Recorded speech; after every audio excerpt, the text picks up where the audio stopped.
Greetings to you, our precious and valued families and friends. We are happy you could join us as we come around the family tree to discuss and find solutions to matters that affect our daily lives. For the past couple of weeks, we were looking at, the family. And we want to continue because we realize it is extremely important. We want to focus our attention on the entire family. It's not a one-sided affair. The family consists of father, mother, and children. And we want you to know that every member of the family, we have responsibility. This, these responsibilities are God-given, not the church, not the state. And so we have to be careful how we treat our families. In Ephesians, it is clear, husbands, love your wives. Wives, submit to your husband. Children, be obedient to the Lord. We understand that everything starts in the home. And I learned something from very small.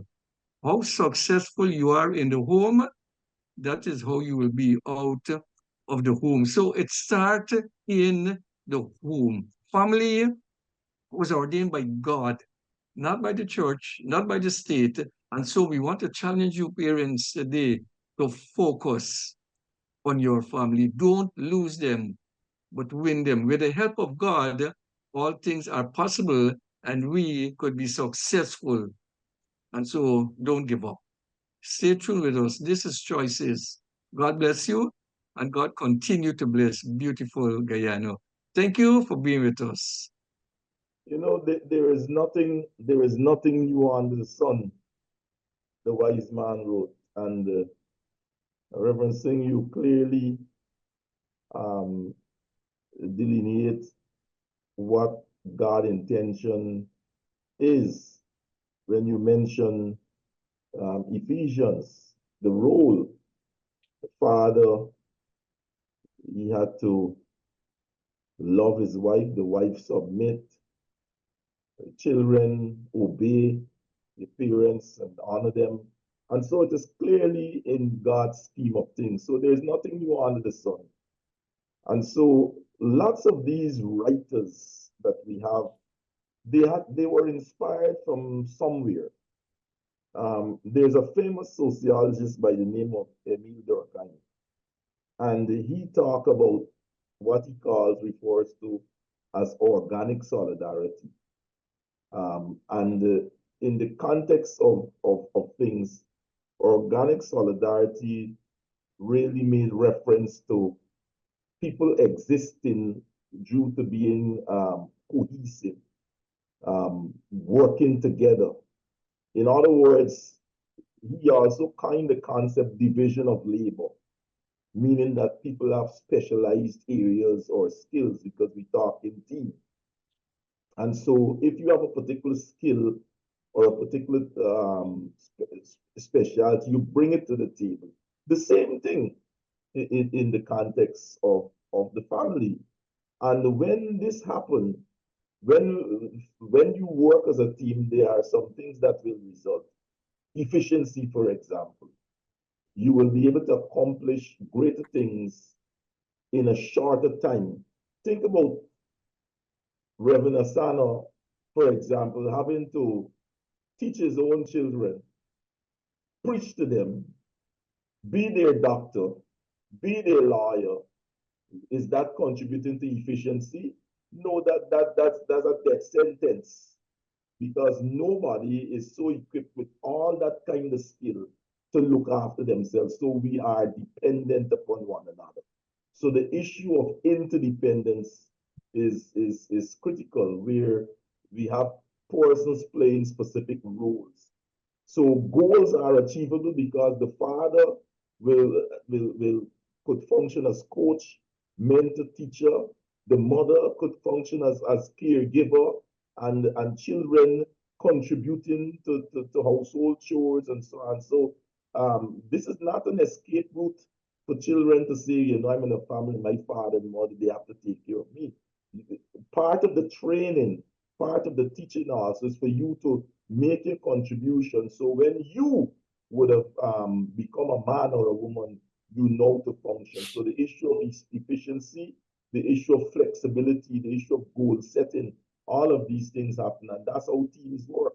If anybody in the team plays out of his league or her league, it can contribute to problem because it would be very difficult for you to operate in outside of the skill set that you have in a team. So everybody, you have specific skills and you work together for efficiency and for more effectiveness. Gentlemen. So in the scheme of things, Dr. Hudson, as we look at the family and we talk about goal setting, collaboration, and achieving whatever goals we might want to achieve in a shorter time span, because we know going by ourselves can be very difficult. And the reference you made to Reverend Asana, we're talking about burnt out here, he being burned out, and not being able to fulfill his mandate, right? So sometimes in the family setting, if one person is overwhelmed with so much responsibilities and it is not divided, you talk about the division of labor, it is not divided according to skill level or capabilities, that one person can become frustrated, right? So we talk about creating a positive and inclusive environment, understanding that everybody has a role to play. And even as I think about the family, and Pastor Singh made reference to the husband, the wife, and the children.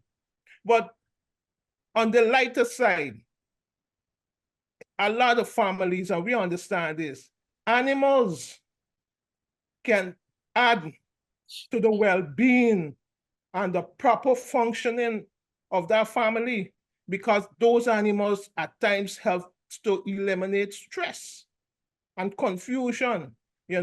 People might be going through and the dog come, the cat come, it depends on what type of animal lover you might be, and that animal can help in some way. So even the animal can play a part in helping the family to fulfill purpose. Well, brothers, Gotta get aboard the whistle, man. Yes. it is so interesting. This is choices, and we believe that choices is really a family program. And today, as we examine our theme that we have been romancing for the last 5 weeks, collaboration for effective parenting, we believe that families are very similar to team sports, be it rugby, be it football or soccer, you may say, be it cricket. It involves more than one person. And as skillful as you may be, Dr. Hudson made the point, you alone will not be able to accomplish the goal. In rugby, in football, for example, you can't run from one end to the other all by yourself with all of the defendants and all of your opponents. Somebody will take you down, either by law or outside of the law. So there is a need in the family for us to all play our role, take our responsibility. Every child, including and mommy and daddy, everyone has a role to play. And I want to endorse what was said before, the awareness of that role and the execution of that role. And we are not going to be effective if we have been employed, for example, as an all-rounder in the cricket team, West Indies cricket team, and you don't produce. After a while, they will think that you are useless in this team. So you and I must see that role. And yes, I do agree. I love fishes. I have an aquarium, yes. And I know how relaxing animals could be. Yes, I do agree. I do agree. Some of us rear dogs, yes, and the entire family finds a place of relaxation while we play with our pets. But we do have a role to play, every one of us. And I pray that we'll find that role and play it well. You know, we are quite familiar with the phrase, teamwork makes the dream work. But in addition to that phrase, or in order to make that a reality, we have to have, as we have been saying, the importance of carrying out one's role, one's responsibility. And though simple it may sound, when roles are clear, people know what is expected of them. And this is what we are encouraging those in families, those who are at the helm of families, fathers, mothers, those who are at the helm of organizations that have responsibilities to ensure that people know what they have to do, is to ensure that those roles are clear. And when people know what they have to do, they know how to behave, you know, they know what they need to accomplish. And so, in essence, what we're saying is we have to make it deliberate to ensure that we make those roles and responsibilities clear. I love it in the setting of a family, because there and then, these are the early opportunities for children to take on responsibility. And that can be transmitted not only from the home, but into the schools, into the churches, into society as a whole, taking on that responsibility. So when roles and responsibilities are clearly defined, we find that team members are more productive. We've been saying that there is less duplication of effort. People are able to channel their effort directly to what they are responsible for, and work. Even in the opportunity of helping others, but there's less confusion, less disappointment, less frustration, and you have greater productivity. So let's defining those roles as we go through life. While I agree with what you said, Dr. Benjamin, I also believe that because society continues to be evolving, we need not stratify roles, stringently. What do I mean by that? I believe as we train our children, especially, boys should be taught how to cook. Boys should be taught how to wash their own clothing. Boys should be taught how to press their clothes. Boys should be taught how to keep the house clean. Why am I saying that? It's because we find ever so often, because of opportunities that have been provided, especially to our young people, they are oftentimes required to travel sometimes beyond the borders of this country to study, to pursue study, and to pursue academic goals and all of that. And oftentimes, once they can do those simple tasks, as we might consider it, they're able to not only to optimize the opportunities that are given to them, but it can also contribute to their own empowerment. Monies can be saved if you can launder your own clothing rather than taking it to the laundry and all of that. Monies can be saved if you can cook for yourself and all of that. And sometimes when we stratify it quite stringently, we assign roles only to a particular gender. So sometimes boys might grow up feeling that only their wives can cook. And if the wife doesn't cook, then it can pose a problem, and vice versa. So while I subscribe to roles being clearly identified, I am saying also that there should be a crossover where our boys and our girls, our sons and our daughters should be taught roles that can complement in the family when they get married. You know, Dr. Lee, you've addressed a very important point, a critical point. I think you're touching on this whole concept of sex role socialization. And that's something that from ages is something that we've inherited. And so you're correct with how society is so structured now. That worked well. And that's why I made mention of Durkheim, because I didn't mention the mechanic solidarity where the sex role socialization was critical, but now in this organic solidarity talks about cohesion. So it's more like skill. You have women with skill. You have men with skill. So think about if we had held on to that, would we have had some of the greatest chefs and some of the greatest cooks in those hotels and so on be males?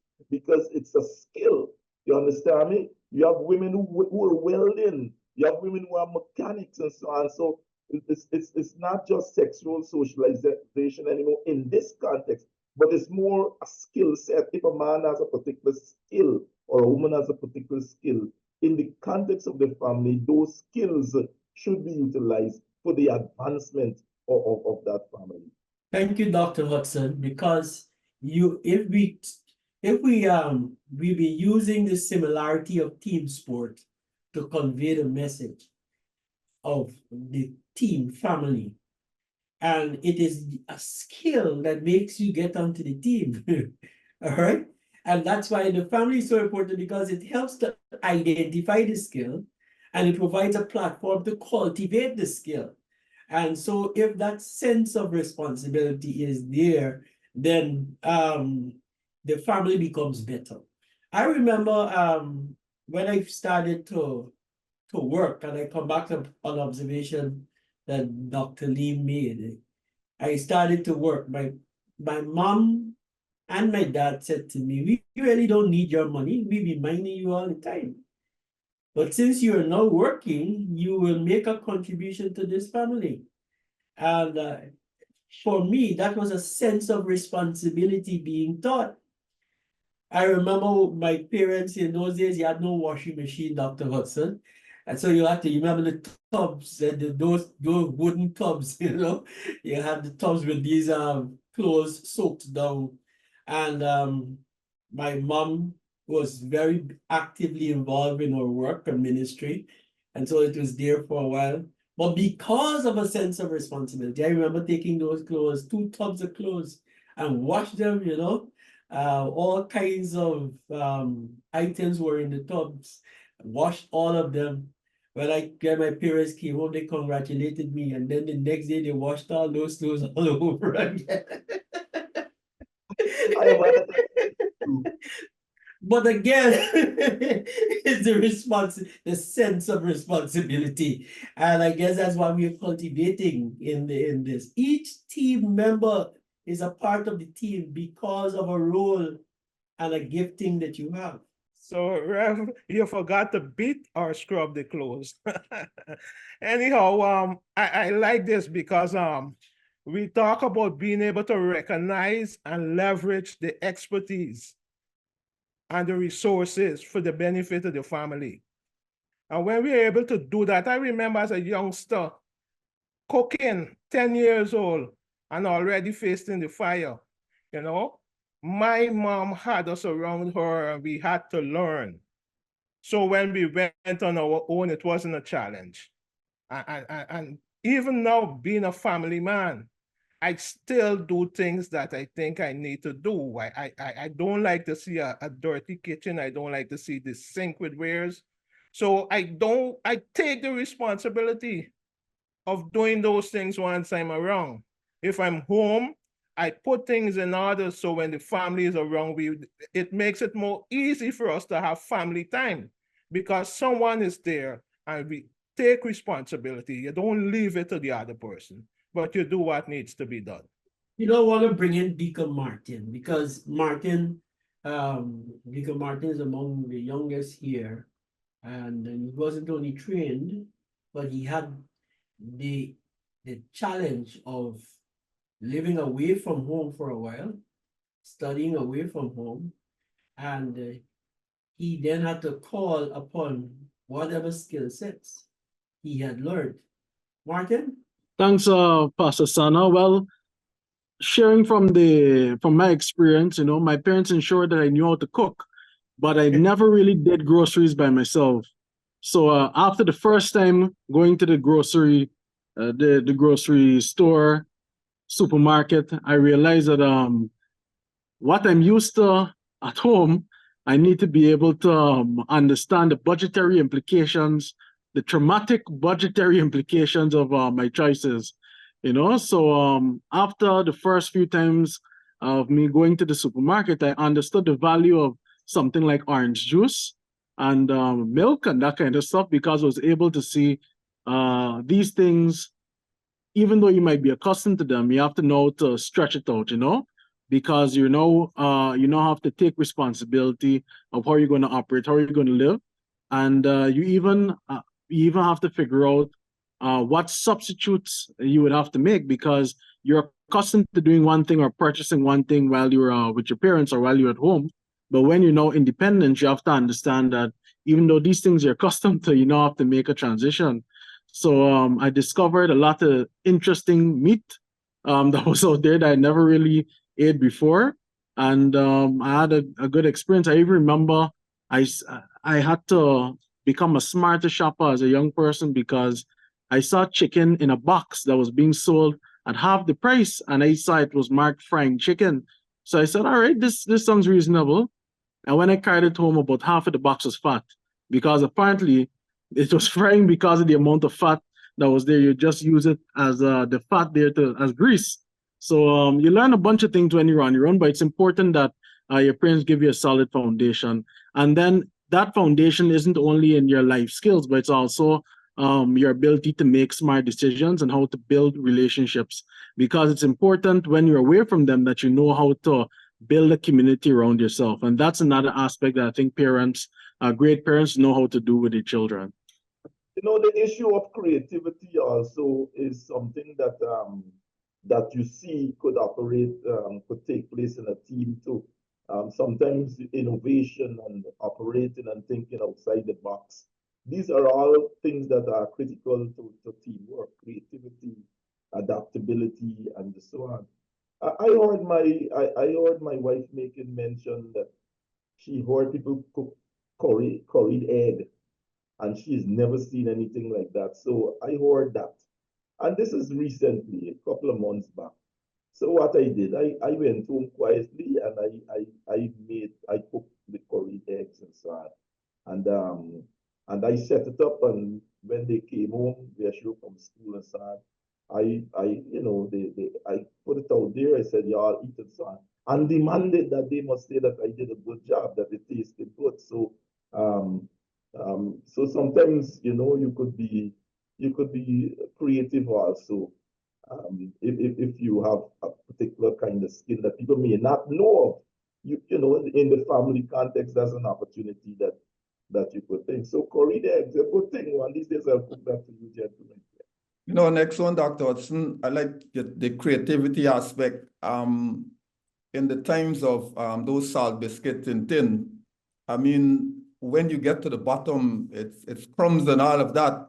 So we learn how to make biscuit porridge, because you can't eat the crumbs as such. So you heat the water, you throw the crumbs inside, and you beat it up with some milk, and you got, biscuit porridge. So it taught us, survivability and all of that, and how not to waste things. And so it is good also when parents, you're in the kitchen, you'll ensure there are enough safety measures and all of that. Bring the children around and show them how to do it, so they'll have an appreciation to value things, not to waste things.